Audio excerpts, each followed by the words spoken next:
Hello everyone, and welcome back to my No Buy Year and the next installment in Style in the Era of Influence. Today's idea is, when is enough enough?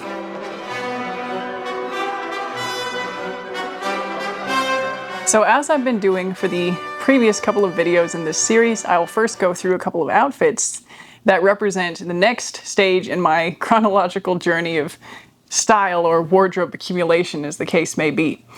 So the first outfit I'll pop on screen here, it's very simple. It's made up of that navy blue linen dress. I think it's called the Atlanta Sleeper midi dress, something like that. It's got the square neckline, puff sleeves, a little bit of shirring on the bodice. There was a time when it seemed like every fashion influencer, or even a lot of the lifestyle influencers, had some version of this dress. It might have been a pink gingham color, or a black one, or yellow polka dots, or I actually had one with yellow polka dots on it that I have since decluttered. I think Daily Helen had the navy blue one that I'm wearing now, although I hadn't seen her at the time that I got the navy blue one.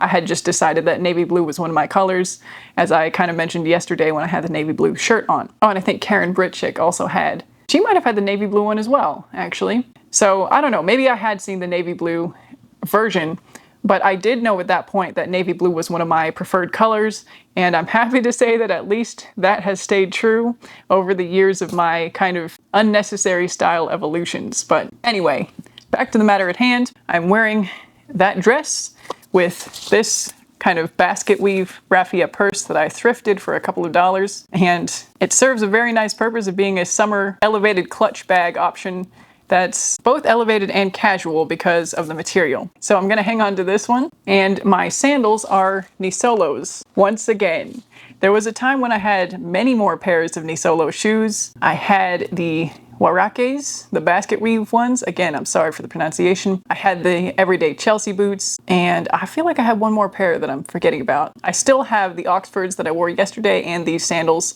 that are some of my everyday summer sandals. So it's not like it was a totally misplaced purchase to buy from this brand, but I was 100% influenced to do so. And I'm not actually sure that any of my future shoe purchases will be from this brand, because I don't know that my current style and style values actually line up that well with their aesthetics. But maybe we'll get to that later this week when I bring myself more into the present of my style. Okay, so moving on to the outfit I have on right now. This is a jumpsuit by Veta Collective, and they specialized in capsule clothing, so it's supposed to be a very sustainable way to shop, where they have a very small collection and they are very mix and match friendly. So the top and the pants of this do separate. I also have the shorts bottom for this top so that I can have it as a romper with shorts. They like unbutton, and you can wear it this way with the V-neck, or there's a square neck in the back. And it's in this kind of dark olive green color, which I think is dark enough that it's not too warm on me.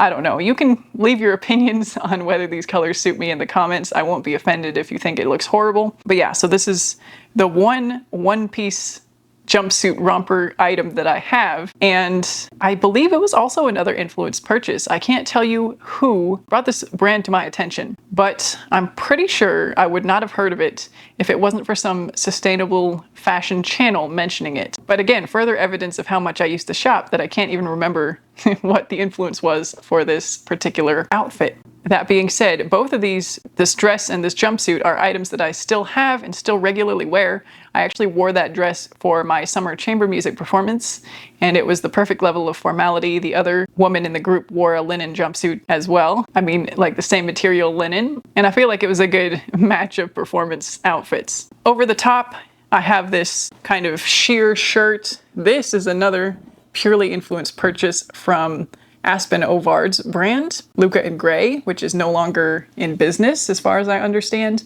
And again, I don't regret it. It is a very useful layer. I wear it a lot actually, because it serves the purpose of making very tight tops more comfortable for me. Like if I'm in a situation where I feel like I don't want to show so much of my silhouette, I can throw this on and then it becomes more, you know, amorphous in a way. And I don't know, I'm just maybe one of those slightly more reserved people that I don't have a problem with wearing tight clothing, but I do want the option to have more fabric on me if I feel like it. Or, you know, if I'm at work and I want to wear one of my tube tops, this is the way that I will do that. And then the earrings I have on are the Jenny Bird tome hoops. And this was another Hannah Louise Poston influence last year. And again, no regrets. I really love them. She talks a lot about how much she loves hers. I'm right there with her on that. And there have been many a thing that I've added to my life and my wardrobe based on the influences of these creators like this, slow fashion channels. And for the things that I still have in my wardrobe, I wouldn't say that I regret buying any of them, and I think shopping and bringing new clothing into your life is a natural thing to do over the course of living. And I guess this is kind of going to segue into the subject of today's video. How do we know when enough is enough? Or how do we temper our shopping habits if we are a lover of clothes, a lover of expressing our style through fashion?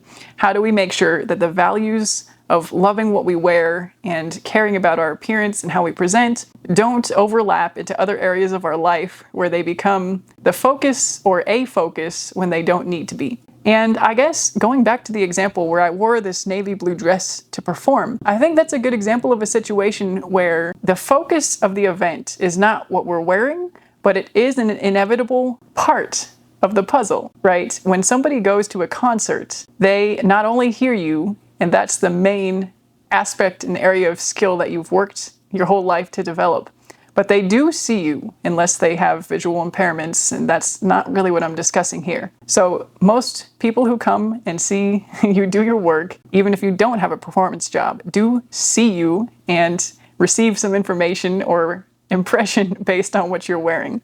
One of the things we're told a lot as performing musicians is that we do need to look presentable when we're kids, when we're in high school and doing the youth orchestras and all that. They do have to tell us directly to wear nice black clothing. That means not black jeans, to try to have our hair neat and tidy and look like we put some effort into how we look as well as how we sound, even though what we truly care about the most is how we sound. What we're going to be mad about later if we don't execute how we like is how we sound. We're probably not going to be as mad about how we look. In fact, this reminds me of a story of my graduating recital for my bachelor's degree. I had purchased this dress that was not exactly right. Like, I wouldn't necessarily have purchased it had I not needed one for the occasion, which that's another problem. But I was maybe 20 years old at the time and, you know, things were different. But I was wearing this dress. It had thin straps and a belt, like a metallic belt attached through some belt loops. So it wasn't necessarily securely attached. It wasn't sewn on or anything. And while I'm playing my recital, the belt pops open and starts sagging down the front of my dress, and it's jingling because it's made of metallic pieces. So in the next break that I have in my piece of music, you know, I'm playing, I have some rests, I tear off the belt and throw it off stage and then continue so that I can go on without the jingling of my belt all through my recital. So that's one of the examples of how maybe my wardrobe choices have failed me and detracted from what I was trying to present. Anyway, back to the subject of today's video. How do we balance our focus on our aesthetics and our style with our other values? How do we know when enough is enough? How do we know when it's become too much? So let me take this back to maybe a more tangible way of presenting this journey. At the beginning of a lot of our shopping lives, a lot of our young adulthoods, many of us don't have the financial resources to spend a lot on clothing. And this might mean that we're not able to shop as ethically or as high quality as we would like, or as the common advice would dictate that we should try to do, right? We're never going to be advised to buy cheap, low quality clothing that falls apart from fast fashion stores with horrible labor practices. But that is the reality for many adults starting out when they're young and joining the workforce and looking for presentable clothing without having the paychecks to match the level of conscious consumerism that even they might want to do at that age. And yes, thrifting is an option, but there are some times, some occasions when you just need an outfit for your job interview. You've already looked in the thrift store perhaps and nothing will do. You can't buy buy something online and risk not having it work when you're actively trying to seek these opportunities in your life and your brain energy is going elsewhere. More important matters are at hand, and you have to resort to perhaps the cheaper fast fashion options that may not be long term.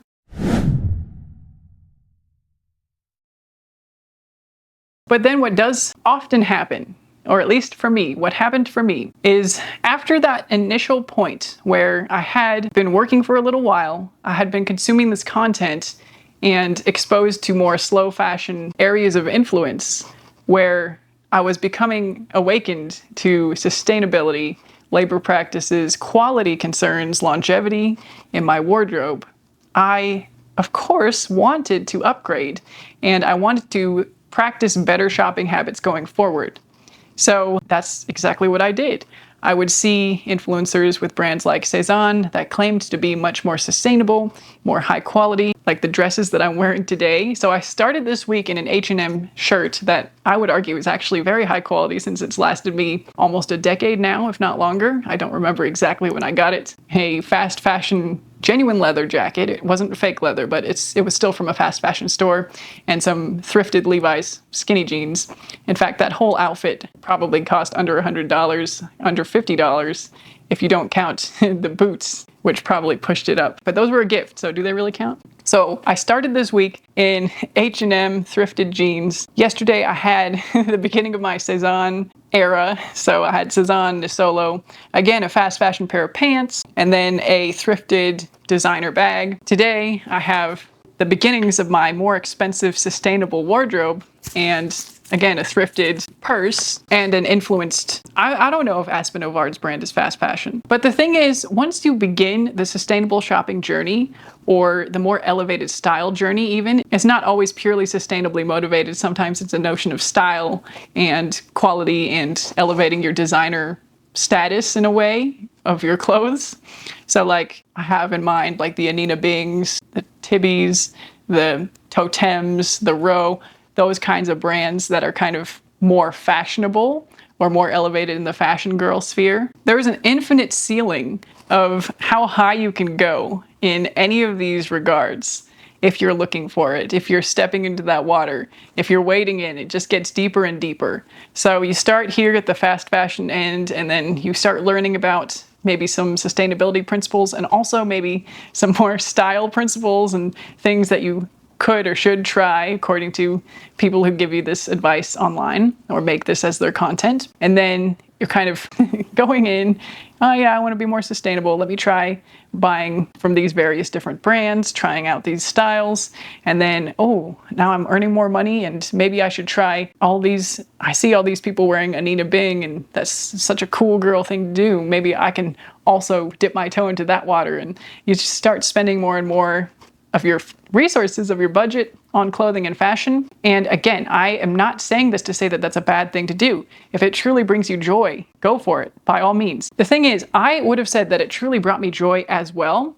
And now I look back and I think I did too much of that. There was too much of that in my fashion consuming life. And I didn't know when to temper my habits and say that enough was enough for now. I don't even mean you have to say enough is enough forever, which, to be honest, that's how I feel right now as of today, that I have enough clothes for possibly forever. And I know that's not a sustainable long-term way of thinking. So I might be approaching this with a little bit of a different lens today than I will be next year. But I didn't know back then when I was shopping how to say this is enough for now, and maybe I need to slow my roll. This is why I'm on a no-buy in the first place, so that I can slow my roll and go forward in a more reasonable way. And I guess the other question that comes up for me, the me of next year, is how do I go back from this kind of wading in, right? Like I have to turn around and come back and find somewhere in the middle. I would like to think that I can stop shopping fast fashion forever. And okay, there are situations where it's going to be probably still the most practical option.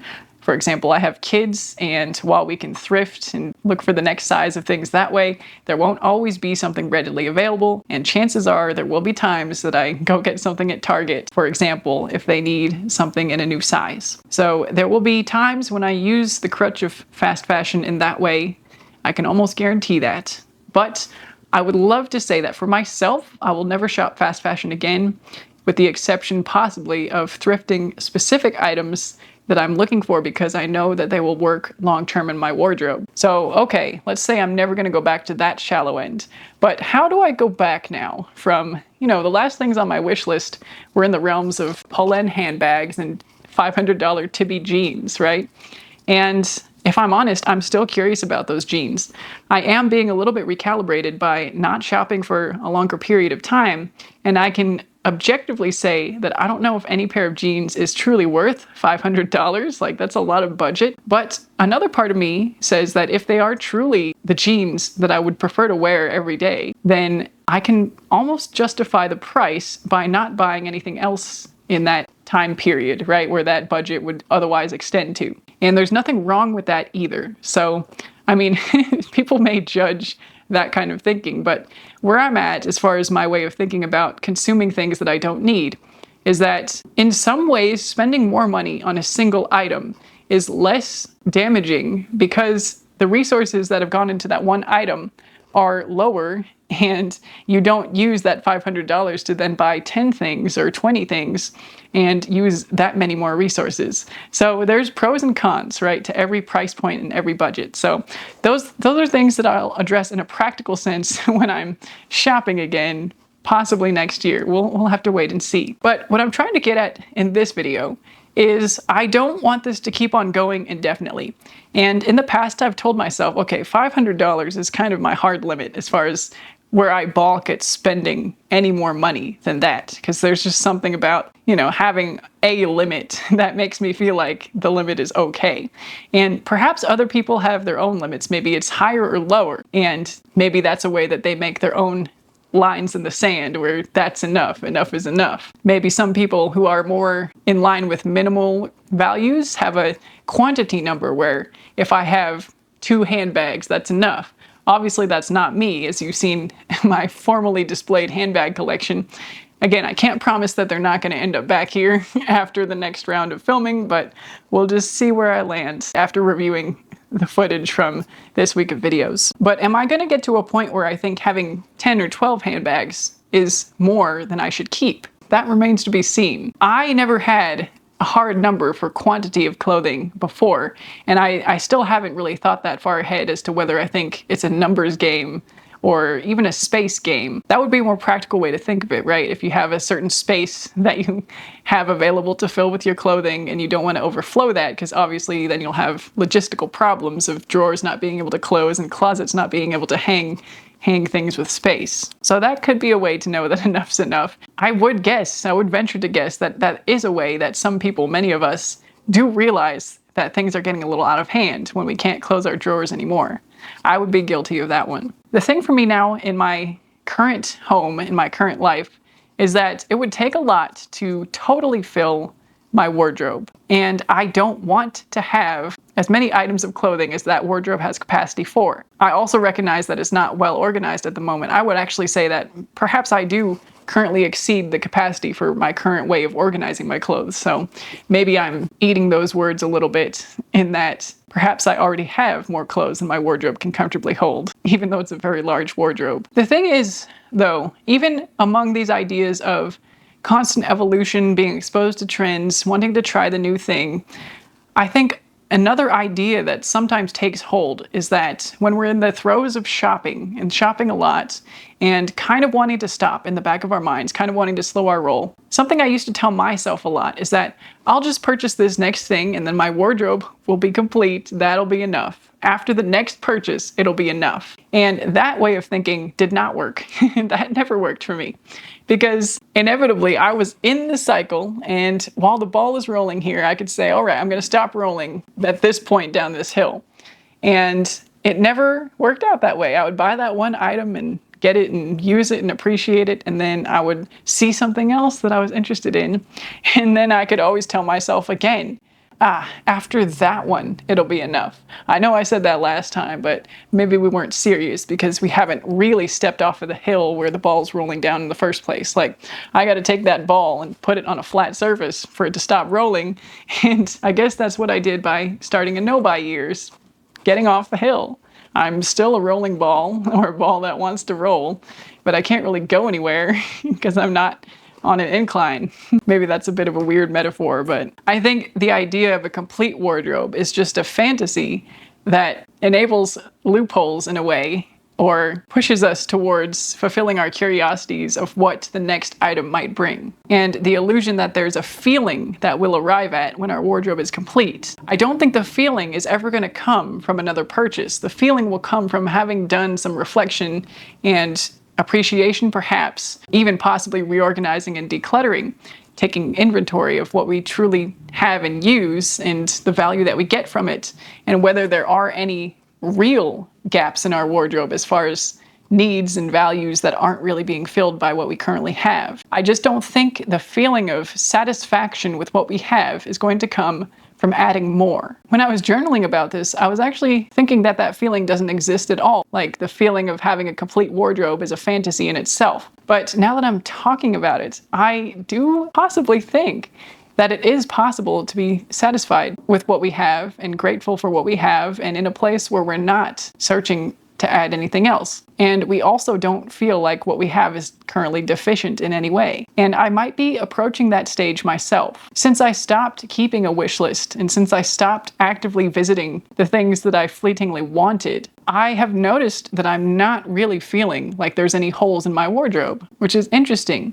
Even for that pair of jeans that I would say is still kind of on the long-term wish list in my brain, I am happy with the pairs of jeans that I own. And at this point, I know I could live happily, go forward in life without those jeans ever entering my wardrobe or ever crossing my path. And I could still be very happy and satisfied with the clothes that I do have. And I hope this is where everybody exists most of the time. I hope it was just me that had the problem of not being able to be appreciative with what I currently have and have fun with what I have without some little sensors in my mind always firing off, looking for something new to add freshness in life. There's plenty of freshness in life in what I already own. There's plenty of freshness in life in exercising the creativity of pairing things in new ways. There's plenty of freshness in life in even repairing small imperfections with your clothing. I have this shirt that I was influenced by once again. It's the one with outline drawings of ladies on it. It's like a silver silky shirt. I think I've worn it in several videos. I can link one up here. But I keep on discovering weak spots in the seams of this particular shirt. And it's gotten to the point where it's like I've practically had to re-sew the whole shirt by hand because I don't have a sewing machine. And every time I discover a hole in the shirt, I have the thought of maybe it's time to let this one go. Like, am I really going to do this again?